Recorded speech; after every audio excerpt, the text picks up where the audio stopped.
call is now being recorded.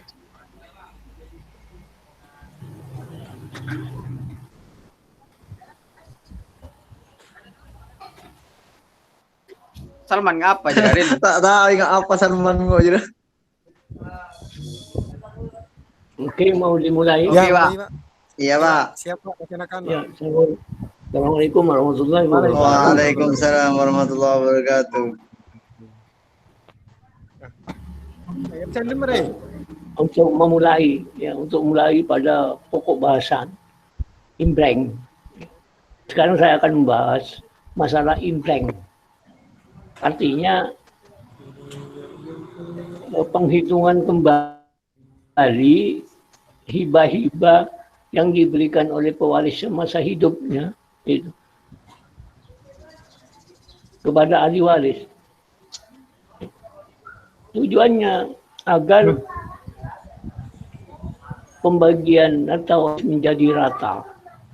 Jadi saya ulang, imbreng istilahnya yang diatur dalam pasal 1086 BW itu artinya imbreng penghitungan kembali ya, harta-harta waris yang diberikan oleh pewaris semasa hidupnya kepada ahli waris ya. Jadi penghitungan kembali ini dimasukkan kembali ke dalam harta waris ketika pewaris meninggal dunia.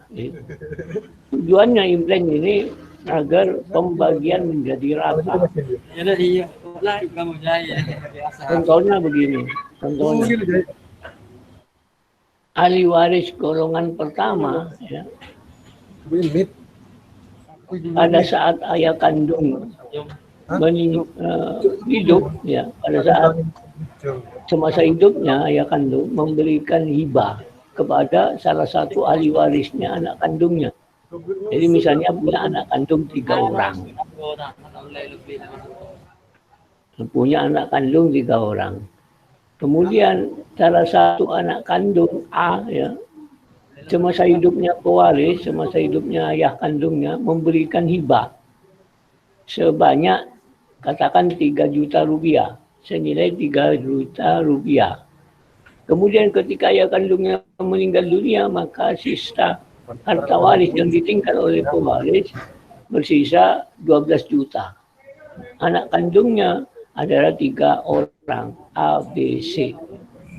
A mendapatkan hibah ketika masa hidupnya ayah kandungnya dibeli 3 juta.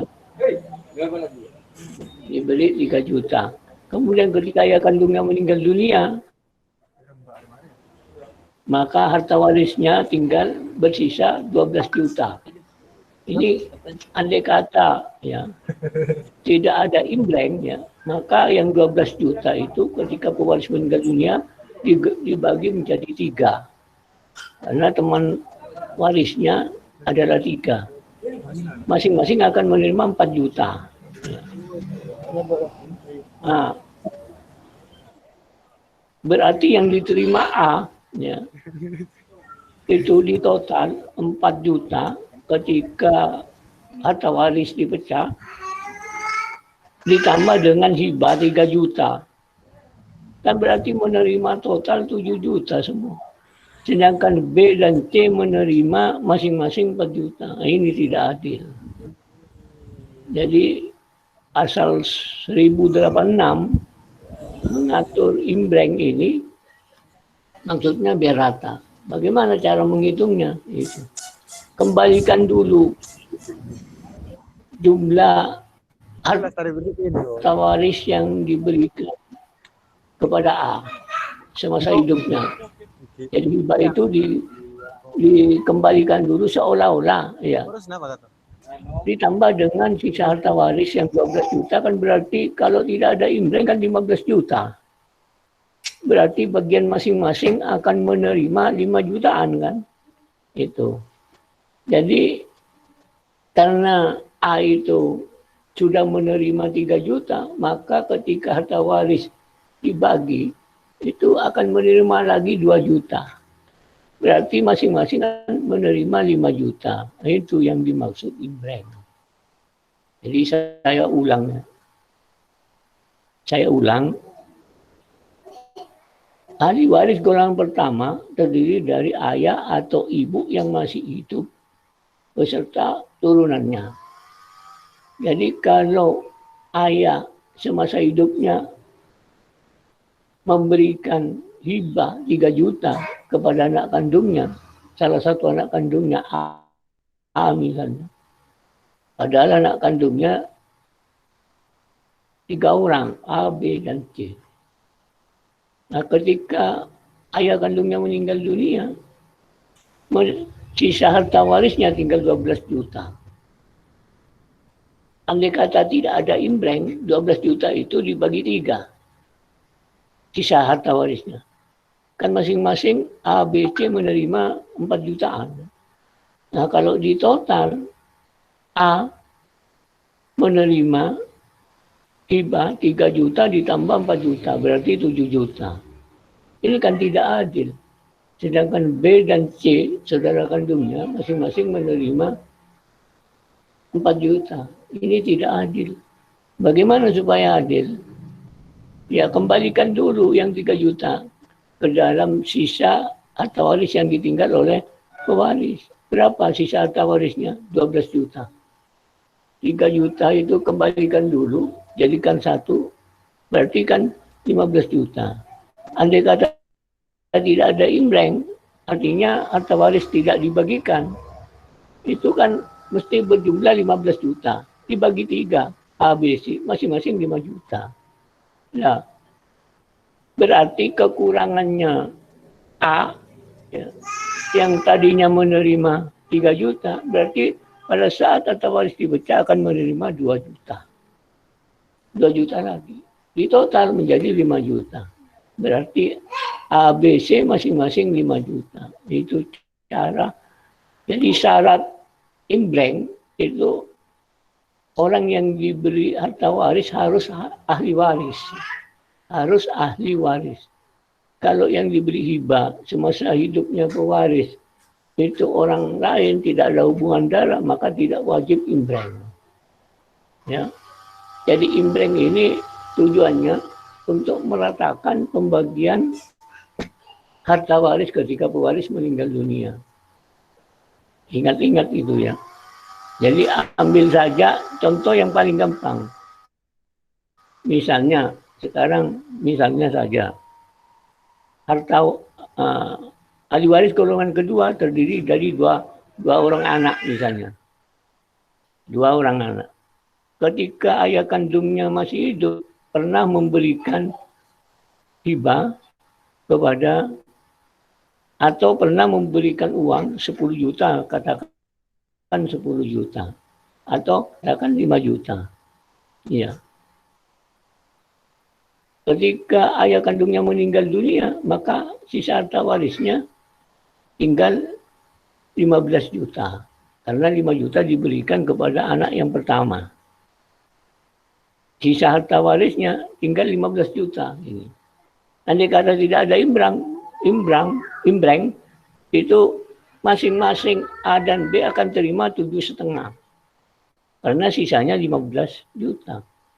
Sehingga total yang diterima oleh A, anak kandung yang pertama, 5 juta ditambah 7,5. Kan berarti A mendapat 12,5 juta. Sedangkan B mendapat 7,5 juta. Ini tidak adil. Jadi andai kata tidak ada imbreng, ya, artinya semasa hidupnya tidak memberikan hibah kepada salah satu, maka bagian masing-masing akan mendapatkan 10 juta. Sisa harta warisnya mesti akan bersisa 20 juta. Dari mana 20 juta? Karena 5 jutanya diberikan ke anak kandungnya. Sisanya ketika ayah kandungnya meninggal dunia tinggal 15 juta. Jadi masing-masing andai kata tidak memberikan hibah, berarti bagiannya masing-masing adalah 10 jutaan. Lah ini kan lebih. Kan 10 jutaan rata-rata. Tapi kenyataannya diterima oleh Salah satu anak kandungnya yang pernah diberi hibah 5 juta ditambah 7,5, kan 12 juta setengah, 12,5 juta. Ini tidak adil. Yang satu menerima 7,5. Nah, bagaimana supaya adil? Ya, kembalikan dulu. Yang 5 juta menjadi 20 juta dibagi 2. Masing-masing akan menerima 10 juta. Jadi kekurangan yang harus diberikan berapa misalnya. Itu. Kan masing-masing 10 juta. Itu. Sudah berarti 5 juta yang akan diterima lagi oleh si A ketika harta waris dipecah dari sisa harta warisnya. Jadi 5 juta itu kan berarti rata-rata 10 jutaan. Gitu.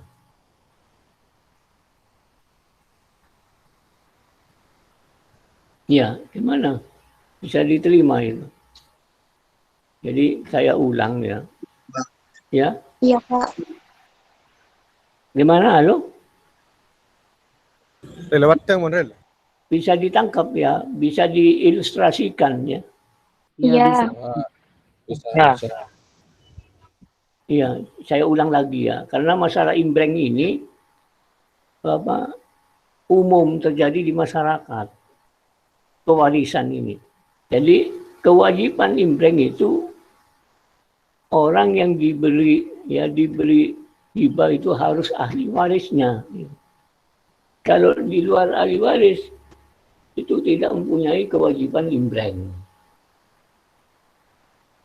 Jadi saya contoh yang pertama, misalnya anak kandungnya 3 orang. Pewaris meninggal dunia, selain meninggalkan harta waris juga meninggalkan 3 orang anak kandung. Sisa harta warisnya setelah pewaris meninggal dunia, katakan 12 juta. Yang 3 juta diberikan kepada anak kandung yang pertama semasa hidupnya pewaris. Ya, andai kata 3 juta tidak dihitung, ya, maka semua akan menerima harta waris 4 jutaan masing-masing. Karena kawan warisnya berjumlah 3 orang anak kandung. Kan 4 juta. Nah, kemudian anak kandung pertama merasa diberi 3 juta, ditotalkan 7 juta yang A. Sedangkan B, C masing-masing menerima 4 jutaan. Nah, ini tidak adil. Caranya gimana? Imbreng dulu, masukkan dulu yang 3 juta, diumpamakan, dimasukkan dulu 3 juta menjadi 15 juta. Sisa harta warisnya berarti tinggal 15 juta. Andai kata pewaris tidak memberikan harta warisnya 3 juta semasa hidupnya. Jadi dibagi 3 berarti masing-masing 5 jutaan. Nah, karena yang diterima 3 juta oleh A, ahli waris anak pertama, maka kekurangan yang harus diterima lagi pada saat harta waris dipecah, A akan menerima 2 juta. 2 juta ditambah 3 juta kan berarti 5 juta. Jadi masing-masing A, B, C akan mendapat bagian 5 jutaan. Nah, ini tujuan imbreng. Tujuannya untuk meratakan pembagian harta waris ketika sisa harta waris terakhir semenjak meninggalnya pewaris, ini pembagiannya menjadi rata. Kemudian saya lanjut kepada pokok bahasan berikutnya, pembagian hak ahli waris bagi anak luar kawin yang diakui sah jika mewaris bersama dengan golongan pertama. Siapakah ahli waris golongan pertama menurut undang-undang? Terdiri dari janda atau duda bersama dengan anak kandungnya. Atau kalau anak kandungnya meninggal, maka turunannya. Kalau turunannya meninggal, turunannya lagi. Jadi berapa bagian anak kandung itu ya? Anak kandung yang mewaris bersama dengan anak luar kawin. Jadi pewarisan anak luar kawin jika mewaris bersama dengan ahli waris golongan pertama. Contohnya begini, kalau bapak kandung ya mempunyai anak, 2 orang anak kandung, kemudian 1 anak luar kawin yang diakui sah. Maka menurut undang-undang, anak luar kawin ini diberikan dulu 1/3. Kalau 1 anak luar kawin, 1 orang anak luar kawin mewaris bersama dengan golongan ahli waris pertama yang terdiri dari 2 ahli waris anak kandung, ya, maka bagiannya adalah 1/3. Bagiannya anak luar kawin 1/3. Dan cara mewaris bagaimana? Hitung dulu haknya anak luar kawin dianggap anak sah misalnya. Jika anak luar kawin dianggap sah, maka pewarisan bersama dengan teman warisnya 2 orang anak kandung ya, kan berarti masing-masing 1/3. Jadi pewaris meninggalkan anak luar kawin 1 orang, kemudian 2 anak kandung yang sah.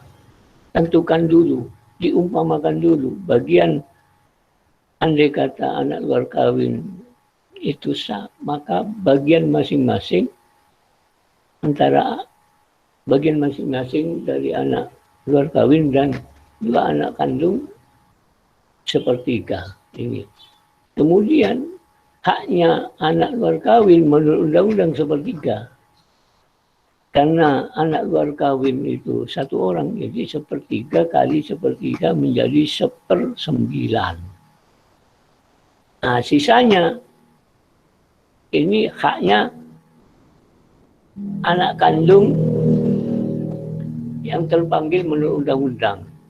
Jadi sisanya adalah untuk ahli waris golongan pertama. Siapa ahli waris golongan pertama yang masih hidup? Yang 2 anak kandung.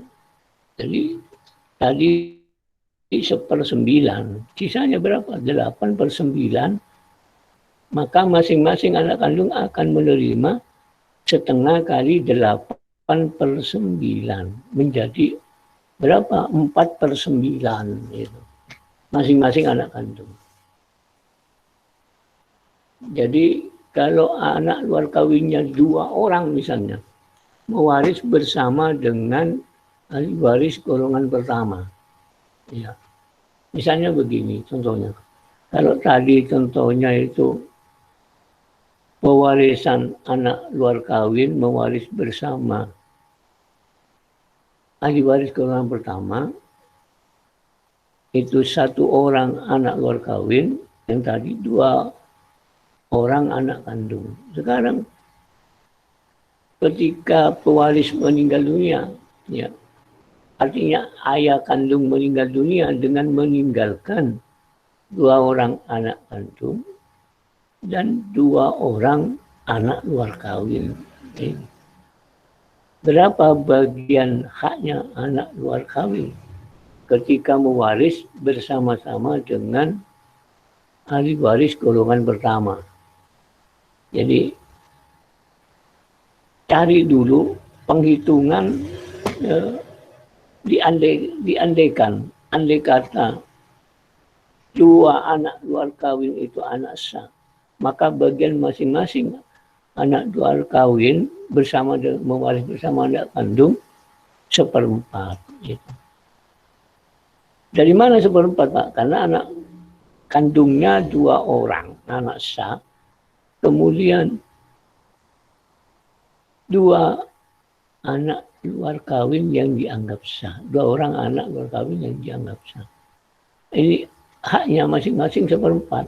Teman warisnya ada 4, 1/4. Kemudian berapa haknya anak luar kandung ini?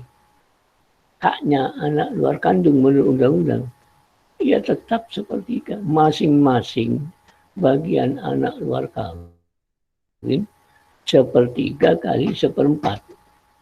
1/12. masing-masing anak luar kawin mendapatkan 1/12.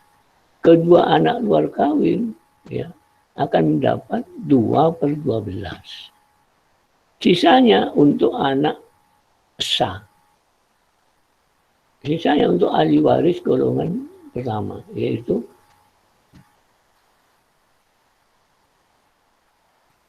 tadi masing-masing ya, masing-masing anak luar kawin akan menerima 1/3 kali 1/4, kan 1/12.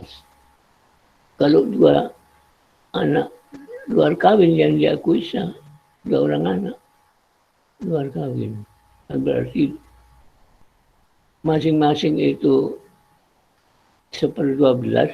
Kalau 2 orang anak kan 2/12. Sisanya tinggal berapa? 10/12. Dari mana 10/12? Yaitu 1 dikurangi 2/12 menjadi 10/12.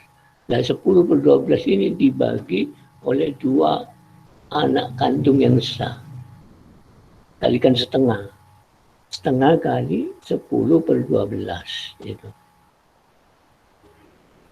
Jadi masing-masing anak kandung, 2 orang anak kandung sah mendapat bagian setengah kali 10/12.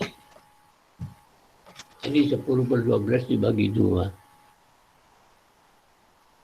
Dalam pasal 863 BW ya, bagian anak luar kawin jika mewaris bersama dengan ahli waris golongan pertama itu bagiannya 1/3. Bagiannya 1/3 diberikan dulu bagiannya. Tentukan dulu bagian haknya masing-masing. Setelah itu bagian anak luar kawin menurut undang-undang.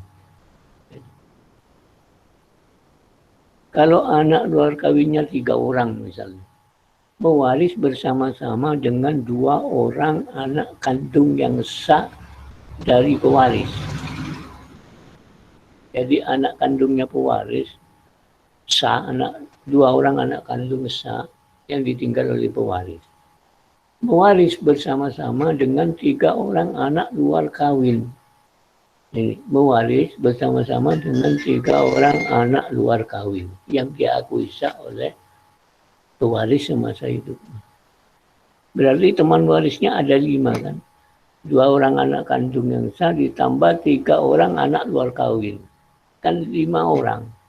Jadi bagiannya masing-masing itu, andai kata anak luar kawin itu yang 3 orang anak sah, maka bagiannya masing-masing adalah 1/5. Dari mana 1/5? Ya dari banyaknya jumlah teman warisnya. Dari ahli waris golongan pertama. 5 orang. 3 orang anak luar kawin dan 2 orang anak kandung. Masing-masing akan menerima 1/5. Haknya anak luar kawin masing-masing. Jadi 1/3 kalikan 1/5 menjadi 1/15. Kalau 3 orang anak luar kawin, maka akan menerima di jumlah semuanya di total 3/15. Sisanya untuk 2 orang anak kandung yang sah. 12/15. Dari mana 12/15? 1 dikurangi 3/15 menjadi 12/15. Gitu. Dibagi 2 orang anak kandung kali setengah. Gitu. Tetapi kalau ahli waris golongan kedua mewaris dengan anak luar kawin, nah ini lain. Ini. Pembagian anak luar kawin itu adalah setengah. Berikan dulu yang setengah kepada anak luar kawin. Kalau anak luar kawinnya 3 orang, ya setengah dibagi 3. Ini beda dengan golongan ahli waris pertama. Jadi ahli waris golongan pertama mewaris dengan anak luar kawin itu beda dengan bagian anak luar kawin ketika mewaris bersama dengan golongan kedua. Jadi kalau ahli waris golongan kedua ini mewaris bersama dengan anak luar kawin, maka bagian anak luar kawin itu menurut undang-undang adalah setengah. Berikan dulu yang setengah ini kepada anak luar kawin. Kalau anak luar kawinnya yang diakui sah adalah 3 orang, maka 1/3 kali setengah. Itu langsung.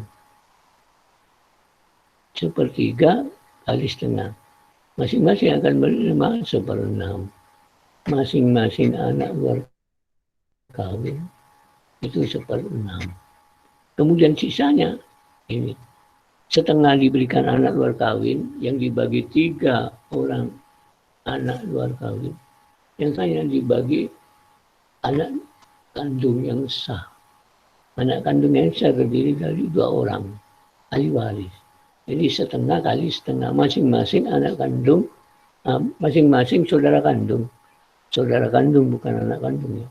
Saudara kandung dari pewaris itu 2 orang misalnya. Ia setengah dibagi 2 orang. Golongan kedua itu terdiri dari saudara kandung ditambah dengan ayah kandung. Pewarisnya adalah anak kandung yang meninggal dunia. Karena ayah kandungnya, ibu kandungnya tidak ada, yang ada hanya saudara kandung, maka berikan dulu setengahnya untuk anak luar kawin. Misalnya begini, contohnya ahli waris golongan kedua, ayah kandung sudah meninggal dunia, ibu kandung meninggal dunia. Anak kandungnya ada 3 orang. Anak kandung pertama A itu punya anak luar kawin.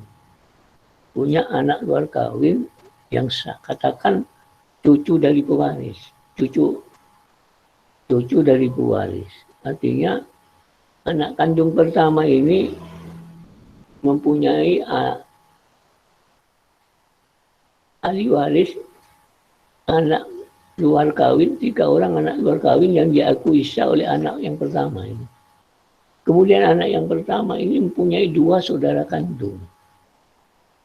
Ketika anak yang pertama meninggal dunia, meninggalkan 3 orang anak luar kawin, ya, dan meninggalkan 2 saudara kandung. Jadi anak luar kawin di sini mewaris bersama dengan ahli waris golongan kedua. Ahli waris golongan kedua hanya terdiri dari saudara kandung dari pewaris. Jadi bagiannya menurut undang-undang berikan dulu setengah kepada anak luar kawin. Nah setengah ini dibagi 3. Anak luar kawinnya yang diakui sah kan 3 orang. Setengah kali 1/3 menjadi masing-masing 1/6 anak luar kawin. Sedangkan ahli waris golongan kedua itu yang setengah, sisanya yang setengah dibagi setengah. Karena saudara kandungnya ada 2 orang. Saudara kandung dari pewaris 2 orang. Kan setengah untuk bagiannya anak luar kawin menurut undang-undang, yang setengahnya untuk ahli waris golongan kedua. Yang kebetulan yang masih hidup adalah saudara kandung dari pewaris, 2 saudara kandung. Kan masing-masing mendapat 1/4. Contoh lagi, kalau anak luar kawin mewaris bersama dengan ahli waris golongan kedua. Contoh lagi, anak luar kawin yang dia akui itu 2 orang misalnya. Kemudian saudara kandungnya 2 orang. Saudara kandungnya 2 orang mewaris bersama dengan ibu kandungnya. Berarti golongan ahli waris yang ada yang masih hidup dari golongan kedua adalah 2 orang anak beserta janda atau seorang ibu kandungnya. Mewaris bersama dengan katakan 2 orang anak luar kawin.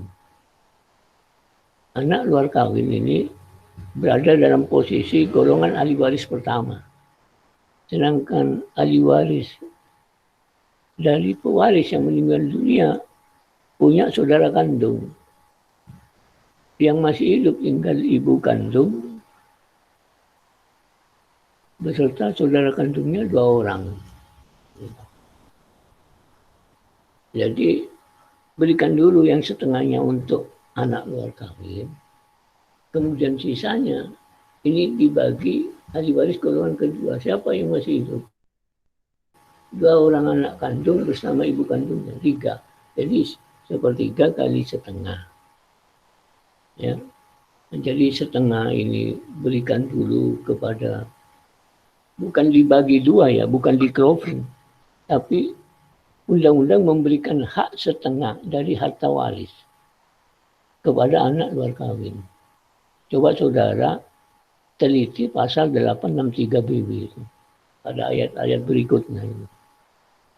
Kalau anak luar kawin yang diakui sah ya, oleh ayah kandungnya 2 orang anak luar kawin, maka bagian setengah ini dibagi setengah karena 2 orang anak luar kawin. Kalau 3 orang anak luar kawin, maka setengah dibagi 1/3. Masing-masing akan menerima 1/6. Sisanya yang setengah untuk ahli waris golongan kedua. Oke? Ada pertanyaan? Monggo silakan. Halo, ada pertanyaan? Pak, mau nanya, Pak. Ya, silakan.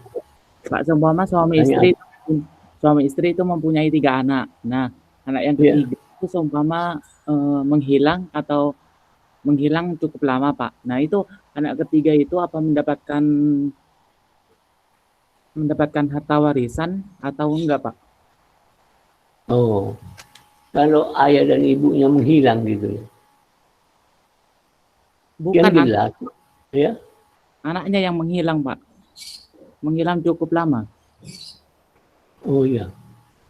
Terus yang jadi masalah apanya? Itu anak yang hilang itu mendapatkan harta waris atau enggak, Pak? Oh ya itu. Jadi pelaksanaan pewarisan ya, syarat pelaksanaan pewarisan itu pertama harus meninggalnya pewaris. Meninggal secara alamiah maupun secara medis. Yang kedua, ahli waris harus ada pada saat meninggal. Kalau didengar beritanya ada, ya dia mendapatkan hak, cuma tertunda. Gitu. Kalau misalnya belum memberikan kabar yang pasti, ya harta waris itu bisa dipecah sih. Misalnya yang menghilang itu 1 orang, saudara kandungnya 2 ada ahli warisnya. Jadi pecah menjadi 3 dulu. Yang 1/3 ini, yang 1/3 berada dalam kekuasaan yang apa istilahnya, walinya atau kekuasaan yang diberi hak kuasa oleh ahli warisnya untuk memegang harta warisnya yang menghilang itu, sampai dia kembali itu. Kalau menghilang tanpa kabar, tetap harta waris itu tetap dibagi. Syaratnya dalam pewarisan harus meninggalnya pewaris, jelas meninggal secara alamiah maupun secara medis. Yang kedua, ahli waris harus ada. Jadi ada ini harus hidup. Kalau menghilang kan belum tentu mati, kan berarti hidup masih, walaupun tidak ada beritanya. Ya tetap harta waris itu bisa dipecah seketika itu juga, bisa juga tidak dipecah, menunggu kabar beritanya. Kalau misalnya ragu, harus mendapat keputusan dari pengadilan. Itu. Kalau ragu mati atau masih hidup. Gitu. Atau dia hidup tapi tidak kembali lagi misalnya. Syarat-syarat ahli waris menerima haknya, 1, tidak ada putusan pengadilan yang menyatakan tidak ada putusan pengadilan. Artinya putusan pengadilan itu menyatakan bahwa ahli waris menghalangi surat wasiat yang diberikan kepada menghalangi kehendaknya pewaris sewaktu pewaris akan memberikan surat wasiat. Memfitnah pewaris, merusak harta waris misalnya. Sehingga kalau diajukan ke pengadilan mendapatkan putusan dari pengadilan. Haknya itu sebagai ahli waris gugur. Yang kedua, ahli waris yang dinyatakan gugur haknya adalah menolak warisan. Menolak warisan. Yang kedua, tidak dalam keadaan ini apa namanya? Onwardik. Kalau dalam keadaan onwardik ini menolak warisan. Ya, menolak warisan. Ini tidak berhak sudah. Kalau menolaknya itu apalagi berdasarkan putusan pengadilan. Ya. Jangankan menghilang, ahli waris yang masih hidup pun, itu, kalau masih hidup, bisa-bisa tidak memiliki hak waris karena ada putusan dari pengadilan itu. Atau ahli waris yang dinyatakan ada gangguan cacat mental, artinya ada gangguan kejiwaan, orangnya gila dan sebagainya. Ini bukan tidak berhak menerima, tetapi masih dikuasakan. Gitu. Harta waris tidak bisa diberikan pada saat ahli waris mengalami gangguan jiwa. Jadi kalau hanya menghilang, ragu, bisa minta putusan dari pengadilan tentang menghilangnya ahli waris. Gitu.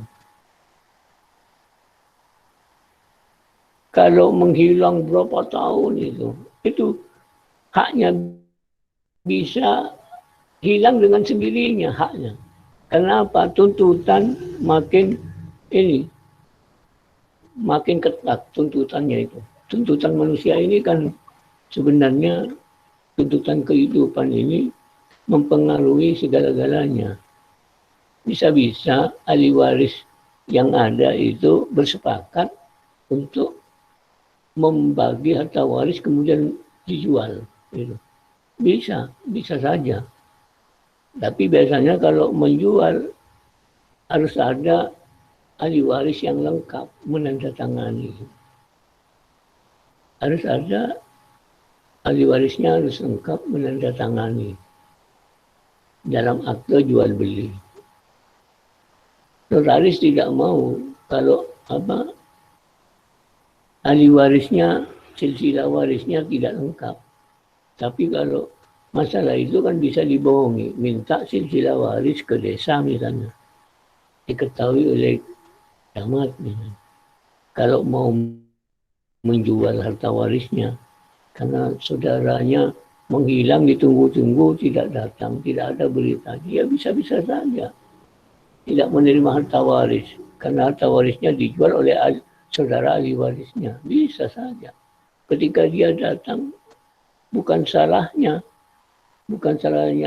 ahli waris yang menjual, karena tidak datang itu. Tidak memberikan kabar, dianggap tidak kembali lagi. Nah sebenarnya dia mempunyai hak yang menghilang itu.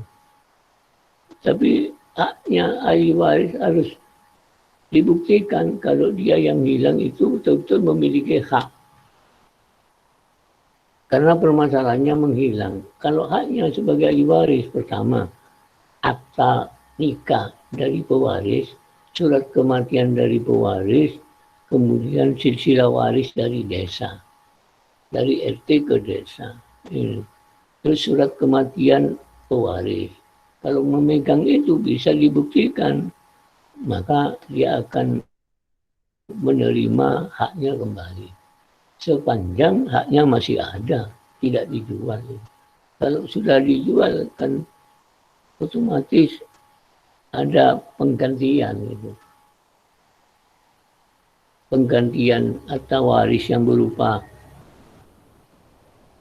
benda, ya, tidak bergerak berupa tanah yang sudah terjual, harus seimbang dengan nilai mata uang sesuai dengan besarnya haknya ahli waris yang seharusnya dia terima dan sesuai dengan perkembangan pasar. Jadi kalau menghilang, haknya itu bisa gugur, bisa juga tetap punya hak, itu bisa. Itu semuanya tergantung ketika dia mau kembali, ya, kalau mau minta, misalnya minta haknya, dipersulit haknya, ya harus menunjukkan surat kematian ayah kandungnya atau ibu kandungnya, pewaris, surat kematian pewaris, ya. Kemudian akta nikah, surat nikahnya dari pewaris, kemudian kakak, itu. Kalau sekarang kakak kan, dalam kakak ini ada anak kandungnya berapa, orang tua, bapak, nama ibu, nama anak ada di kakak. Dan dilengkapi silsilah waris. Nah itu. Kalau sekarang ini, misalnya pulang puluhan tahun, 50 tahun baru kembali, ya ini sulit sudah mau minta haknya itu. Gimana caranya mau minta haknya? Dia sudah menghilang, sedangkan harta warisnya masih ada. Ya, tergantung tingkat kesadaran dari saudara kandung ahli warisnya. Saudara kandung dari ahli waris. Ya. Kalau misalnya tingkat emosinya meningkat, dihalang-halangi haknya karena 50 tahun tidak kembali. Nah ini permasalahannya bisa saja terjadi seperti ini. Dianggap jadwarsa. Ya. Itu pun tergantung pada putusan pengadilan. Sekarang semua datanya lengkap. Tapi sudah melewati 30 tahun lebih, 50 tahun kembali. Masa daluarsa dalam kitab undang-undang perdata itu haknya akan hilang selama 30 tahun. Gitu. Oke, ada pertanyaan lagi? Ada, Pak. Iya, silakan. Ada, Pak. Iya, silakan. Ini kan dulu ya. Halo? Pak. Itu bagaimana jika halo. Iya. Silakan. Halo, Pak. Iya, halo. Silakan. Itu bagaimana? Iya. Itu bagaimana jika si pewarisnya itu meninggal terlebih dahulu? Namun apabila kalau anak kandungnya, si ahli warisnya itu masih belum cukup umur dalam menerima warisan tersebut, itu gimana? Iya, misalnya bapak ibu dengan anak kandungnya. Iya, halo. Coba, bapak ibu ada, anak kandung ada. Iya, halo. Terus yang dimaksud itu bagaimana? Si bapaknya itu yang meninggal terus itu gimana? Bapak kandungnya ada, ya. Halo? Bapaknya yang meninggal. Bapaknya yang meninggal. Bapaknya yang meninggal di Iya. Itu sebagai contoh pertanyaan.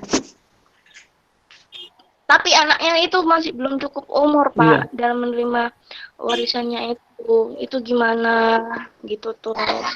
Oh ya. Kalau belum cukup umur, ya, tidak bisa diberikan harta waris itu. Tapi secara otomatis sudah haknya ahli waris itu. Harta waris ketika pewaris meninggal dunia itu beralih dengan sendirinya menurut hukum.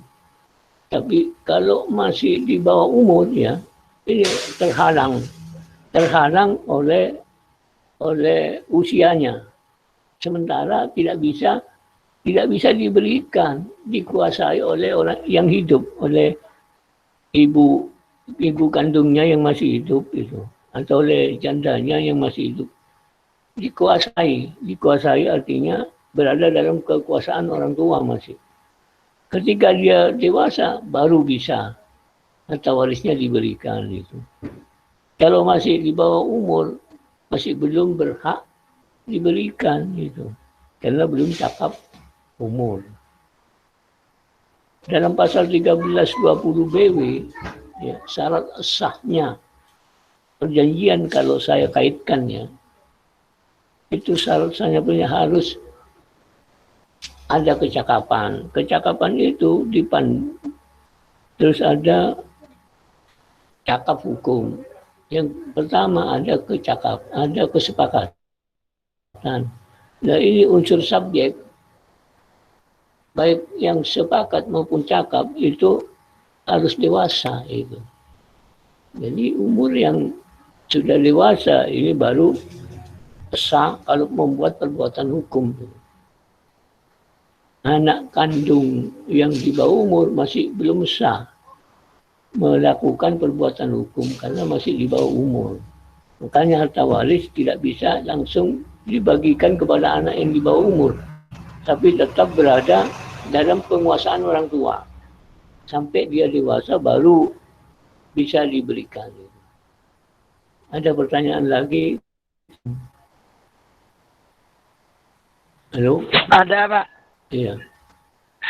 Kalau ada pertanyaan. Ini yang tentang imbeng tadi. Iya. Punya anak 3. Terus pewaris ayahnya itu ketika masih hidup pernah memberikan kepada anak yang pertama Iya. hartanya. Iya. Nah, ternyata sudah digunakan, Pak. Sudah digunakan. Sudah dibeli-beli habis. Nah, apakah itu wajib dikembalikan? Ya gini, tujuan imbreng ya itu untuk membagi ratakan. Dihitung saja, tidak usah dikembalikan. Totalnya berapa? Misalnya habis 2 hektar ya, total berapa? Ya. Atau katakan habis 3 hektar sudah. 3 hektar dijual dengan ayah kandungnya diberikan kepada anak yang pertama. Ya. Kemudian ketika ayah kandungnya meninggal dunia, ya, itu tinggal 12 hektar misalnya. Nah yang 3 hektar kemana? Yang sudah dijual dengan bapaknya. Uangnya diberikan kepada anak kandung yang pertama. Jadi anak kandungnya 3 orang. 3 orang. Andai kata tidak dihitung itu ya. Katakan menghitung adanya. Maka yang 12 hektar dibagi 3 orang. Andai kata tidak dihitung sudah pembelian hibahnya. Kan berarti masing-masing mendapatkan 4 hektar. Iya kan? Nah, anak pertama pernah diberi 3 hektar yang sudah dijual oleh ayah kandungnya. Uangnya diberikan gitu. Nah, kalau masing-masing mendapat 4 hektaran, ya, 4 hektaran, karena tinggal 12 hektar, berarti di total 4 hektar ditambah 3 hektar kan sudah 7 hektar yang diterima oleh anak kandung pertama. Kan 2 saudara kandungnya sementara menerima 4 hektar, kan tidak adil. Masing-masing saudara kandungnya 4 hektar. Kalau yang anak kandung yang pertama mendapatkan 7 hektar. 3 hektar diberi hibah dan 4 hektar itu menerima haknya ketika harta waris dipecah. Karena pewaris sudah meninggal dunia. Ini caranya bagaimana? Diilustrasikan. Itu. Katakan seolah-olah mimpi. Oh ya, mimpi yang 3 juta ini coba dikeropkan kepada sisa harta waris ini. Sisanya tinggal berapa? 12 hektar ketika pewaris meninggal dunia. Berarti semuanya andai kata tidak dijual itu kan 15 hektar. Kemudian 15 hektar ini kalau tidak dijual kan jumlah yang 15 hektar dibagi 3 kan 5 jutaan. 5 hektaran kan masing-masing. Karena anak yang pertama sudah menerima 3 hektar, tinggal menerima 2 hektar lagi yang akan diterima oleh anak yang pertama ketika pewaris dunia dan harta warisnya yang akan dipecah sejumlah 12 hektar sisanya. Kan berarti akan menerima lagi 2 hektar. Berikan sudah 2 hektarnya. berarti masing-masing akan menerima 5 hektaran. Nah itu. Jadi tidak usah dikembalikan, diilustrasikan kembalinya. Dihitung kembali, diilustrasikan, dihayalkan dulu. Oh dulu pernah menerima hibah 3 hektar yang dijual oleh bapak kandung dan uangnya diberikan semua. Apa istilahnya? Diilustrasikan dengan hayalan dulu. Itu. Andai kata tidak dijualkan 15 hektar sisa harta warisnya setelah ayah kandung meninggal dunia. Dibagi 3 orang, karena anak kandungnya 3 orang kan 5 hektaran. Kalau 5 hektaran, diterima anak angkat 5 hektar, kemudian waktu diberi hibah 3 hektar, yang dijualkan berarti 8 hektar anak yang pertama. Sedangkan saudara kandungnya mendapat 5 hektaran. Nah ini tidak adilnya mana. Namanya tidak adil. Itu. Jadi dikembalikan dulu, istilahnya diilustrasikan dulu, dimasukkan dulu harta hibah yang dijual itu ke dalam sisa harta waris, dijumlahkan dulu, dikembalikan ke asal 15. Dibagi 3 orang anak, karena anak kandungnya ahli warisnya 3 orang dalam golongan ahli waris pertama. Kan dapat 5 jutaan. Itu. Nah, 5 jutaan. Sedangkan yang pernah diterima oleh si anak pertama, oleh ahli anak pertama, pernah 3 juta. Kan berarti sisanya tinggal 2 juta. A akan menerima lagi 2 juta setelah pewaris meninggal dunia dan harta warisnya semenjak dipecah. Berarti kan adil, yaitu perhitungan imbreng. Ya. Imbreng memasukkan kembali, menghitung kembali harta yang diberikan semasa hidupnya pewaris, baik dalam bentuk hibah maupun dalam bentuk wasiat. Gitu. Kalau dalam bentuk wasiat, ini kan masih bisa lebih mudah mengontrol. Wasiat akan beralih haknya ketika pewaris meninggal dunia. Maka haknya dari hak waris dari orang yang ditunjuk dalam surat wasiat akan beralih kepada penerima wasiat. Ini setelah pewaris meninggal dunia. Kalau yang diberikan 3 hektar kepada ahli waris, ya jumlahnya itu tinggal 12 hektar, ya itu dihitung kembali. Itu tidak apa-apa, itu dihitung kembali. Tapi kalau makanya pelaksanaan wasiat tidak boleh melebihi hak legitim porsi dari ahli waris yang sudah ditentukan oleh undang-undang. Nih, jadi tidak hanya hibah, tetapi hibah pun tidak boleh, penerima hibah tidak boleh sewenang-wenang menerima hibah melebihi harta bagian dari ahli waris. Tapi syaratnya imbreng itu harus yang menerima hibah atau yang menerima wasiat harus ahli waris, orang dalam. Kalau orang luar tidak punya hak tidak punya hak untuk kewajiban imbreng. Kalau orang luar, di luar hubungan darah, misalnya ponaannya bukan ahli waris, diberi hibah atau ditunjuk dalam surat wasiat, ini tidak mempunyai kewajiban imbreng. Sepanjang tidak menyalahi aturan undang-undang. Artinya bagian yang diterima tidak sebesar haknya ahli waris, tidak melebihi haknya ahli waris yang sebenarnya. Oke, ada pertanyaan lagi? Ya, ada pertanyaan lagi, silahkan ya. Silahkan kalau mau tanya.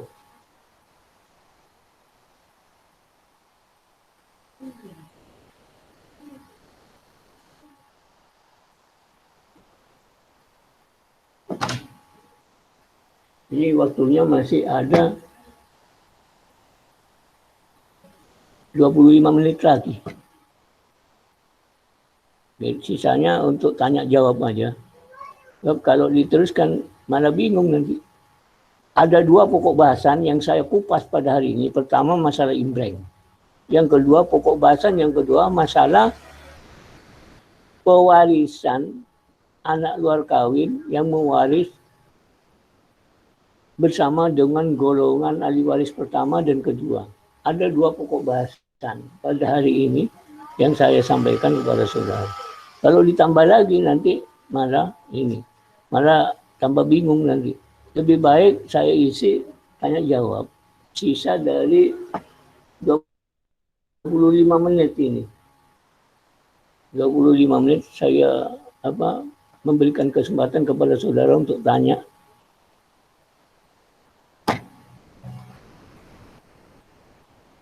Ya, halo, silakan. Kalau ada yang mau tanya, tidak apa-apa, tidak usah malu-malu. Atau tanya hasil perkuliahan yang dari tatapan pertama atau tatap kedua itu, dari pertemuan kedua. Tidak apa, tanyakan sudah.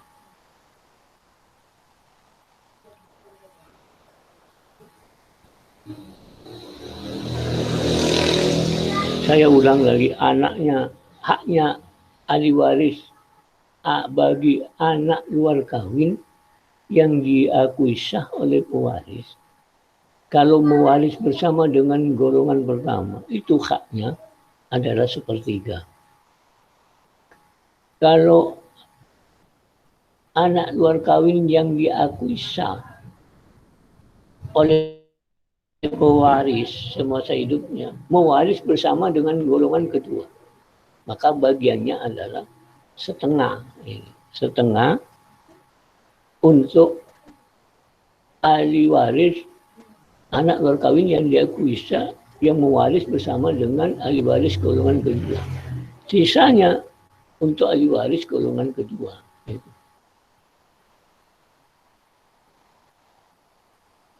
Kalau imbreng diwajibkan, syaratnya imbreng ya harus ahli waris. Itu harus ada hubungan ahli waris. Yang kedua, ahli waris harus ada itu. Harus ada.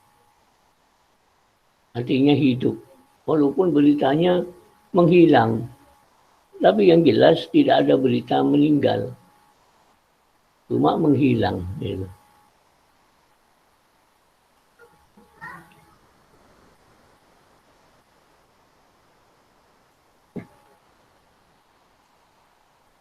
Jadi yang paling penting dalam pelaksanaan pewarisan itu ada ahli waris menurut undang-undang, ya, dari golongan pertama sampai golongan keempat. Golongan pertama itu bagiannya sama, ya.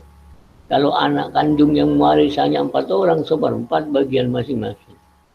Kalau ahli warisnya anak kandung itu 2 orang ahli waris, tidak ada ibu kandungnya, ayah kandungnya yang masih hidup. Ayah kandungnya meninggal. Ahli warisnya tinggal anak kandungnya misalnya. Ibu kandungnya sudah cerai misalnya. Maka ahli warisnya masing-masing itu 2 orang anak kandung yang akan mewaris bagian yang sama, yaitu setengah. Bagian untuk anak kandung pertama atau 1 dibagi setengah. Masing-masing akan mendapatkan setengah.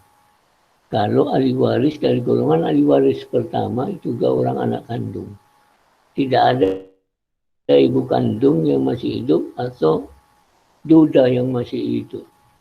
Ayah kandung yang masih tidak ada. Tinggal 2 orang anak kandung. Kalau 4 orang anak kandung ahli waris dari golongan pertama, tidak ada janda atau duda, sudah meninggal semua.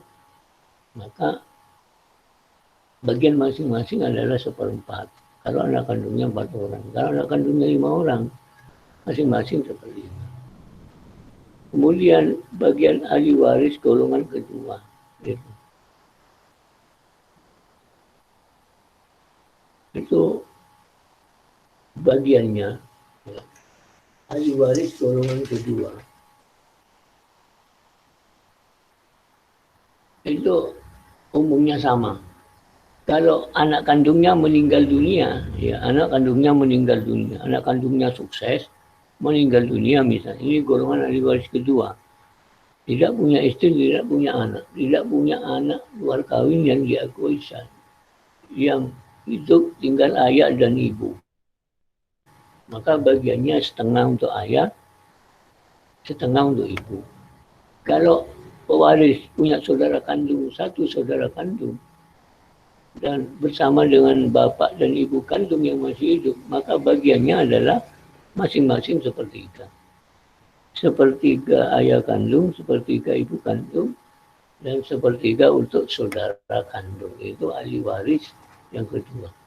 Kalau ahli waris, kalau pewarisnya meninggalkan dua saudara kandung beserta bapak dan ibu kandung masih ada, maka bagiannya adalah masing-masing seperempat. Gitu. Bagian ahli waris golongan kedua masing-masing seperempat. Gitu. Jadi sama besar bagiannya. Kemudian dari golongan ahli waris ketiga, warisannya dibagi dua dulu, ya, di cropping.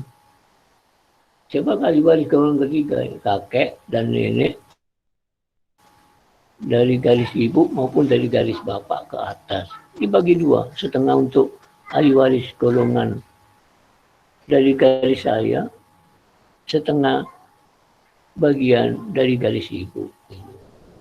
Sama dengan warisan hak waris yang diterima oleh ahli waris golongan keempat. Itu harus di cropping dulu, dibagi dulu. Pasal 858 ayat 2. Harta waris itu dibagi dulu. Setengah bagian untuk paman dan bini dari garis ibu, setengah bagian paman dan bibi dari garis ayah. Itu. Jadi kuasai dulu bagian-bagian ahli waris dari golongan pertama sampai keempat. Setelah itu kalau ada pewarisan anak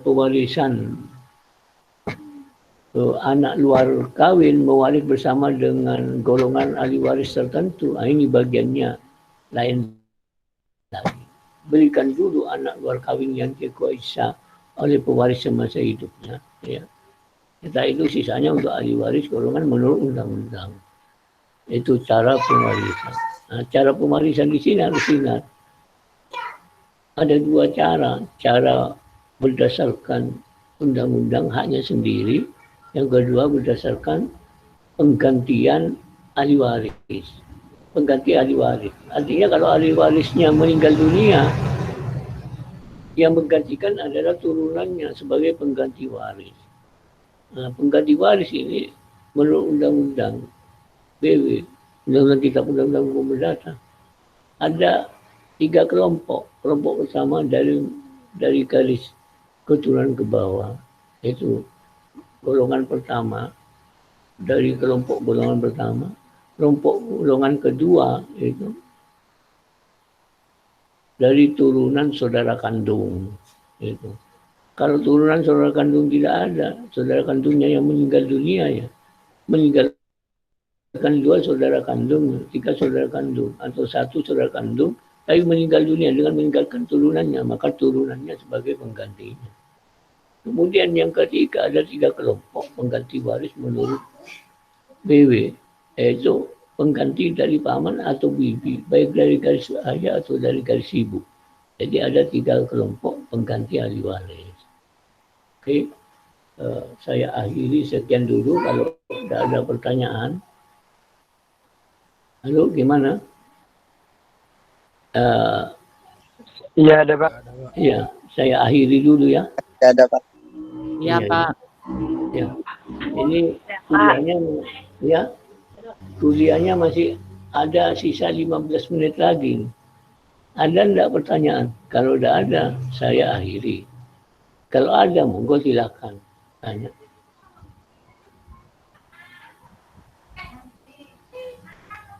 Iya, ada pertanyaan ya, saya tutup ya. Iya, saya tutup. Akhirul kalam. Assalamualaikum warahmatullahi wabarakatuh. Terima kasih atas perhatian saudara. Waalaikumsalam warahmatullahi wabarakatuh. Wabarakatuh.